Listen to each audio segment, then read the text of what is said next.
నమస్కారం అండి. నా పేరు doctor Vighnesh Naidu. MD PhD internal medicine, Yashoda second బ్యాడ్లో ఉన్నాము.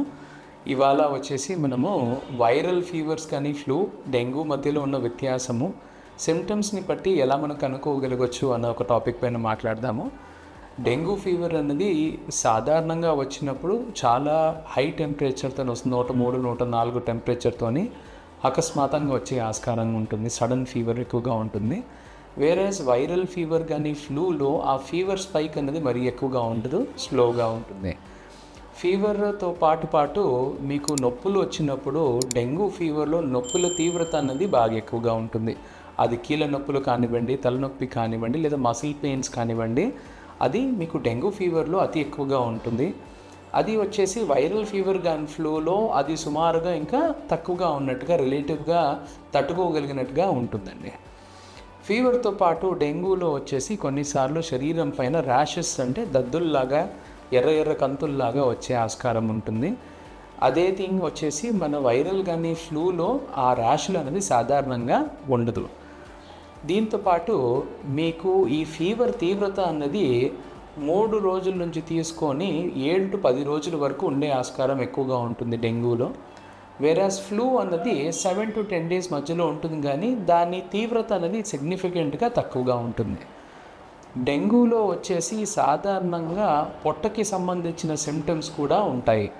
తీవ్రమైన అసిడిటీ కానివ్వండి, వికారం కానీ, కొమటలు వచ్చినట్టుగా కానీ, వాంతులు కానీ, విరోచనాలు ఉండే ఛాన్స్ ఎక్కువగా ఉంటుంది.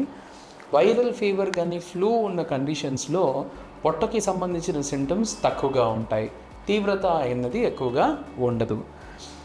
రెస్పిరేటరీ సిమ్టమ్స్ అంటే దగ్గు కానివ్వండి, ఛాతి పట్టేసినట్టుగా అనిపించడం కానివ్వండి, ఆయాసం కానివ్వండి, డెంగ్యూ ఫీవర్లో వచ్చే ఆస్కారం బాగా తక్కువ. వేరాస్ మన రెస్పిరేటరీ సిమ్టమ్స్ అన్నది కాఫ్ కానివ్వండి, దగ్గు కానివ్వండి, ఆయాసము కానివ్వండి, ఛాతి పట్టేసినట్టుగా అనిపించడం అనేది ఫ్లూ కానీ వైరల్ ఫీవర్లో ఇంకెక్కువ కామన్గా ఉంటుంది.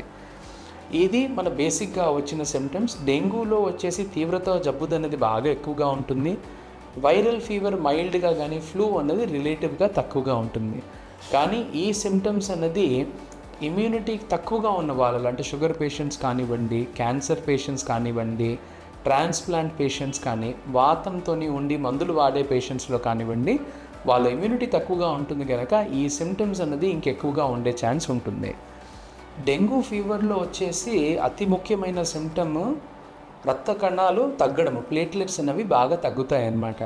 సో అది తీవ్రంగా తగ్గేసరికి స్పాంటేనియస్గా బ్లీడింగ్, అంటే రక్తం అనేది పలసపడిపోయి కారడం అనేది ఎక్కువగా ఉంటుంది. అది ముక్కు నుంచి కానివ్వండి, దవడల నుంచి కానివ్వండి, మోషన్ వెళ్ళినప్పుడు కానివ్వండి, లేదా రీసెంట్గా అయిన ఆపరేషన్ సైట్స్ కానీ, లేదా యూరినరీ ట్రాక్ట్ నుంచి సిమ్టమ్స్ ఇలా బ్లీడ్ అయ్యే ఛాన్స్ ఎక్కువగా ఉంటుంది.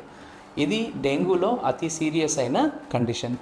ఈ సిమ్టమ్స్ మనకి ముందుగానే కనిపిస్తున్నా కానీ, చర్మం పైన కమిళ్ళ మరకలు వచ్చినా కానీ మనం అర్జెంటుగా హాస్పిటల్కి రిపోర్ట్స్తో పాటు కానీ అడ్మిషన్ కోసం వచ్చేసేయాలండి. వైరల్ ఫీవర్లో ఈ సిమ్టమ్స్ అనేది సాధారణంగా ఉండదు. పరీక్షలతో వచ్చేసి రక్త పరీక్షలలో మనం సాధారణంగా ఎటువంటి ఇన్ఫెక్షన్ అనేది ఖచ్చితంగా కనుక్కునే ఛాన్స్ ఎక్కువగా ఉంటుంది. దాంట్లో కంప్లీట్ బ్లడ్ పిక్చర్ కానివ్వండి, డెంగ్యూ సిరాలజీ అంటే NS1-AG కానీ, IgM కానీ, IgG కానివ్వండి, అండ్ ఫ్లూని కనుక్కోవాలి అంటే స్వాబ్ టెస్ట్ ఫర్ ఇన్ఫ్లుయెన్జా అని ఉంటుంది. అది మన ముక్కు నుంచి కానీ, నోట్ల నుంచి తీసుకుంటారు. ఆ పరీక్షలలో మనకి క్లినికల్గా కాకుండా పకడ్బందీగా కన్ఫర్మ్డ్ డయాగ్నోసిస్ అన్నది ఈ రక్తం పరీక్షలో కానివ్వండి, ఈ స్వాబ్ టెస్ట్లో మనకు తెలుస్తుంది. Like, comment and subscribe for more health updates.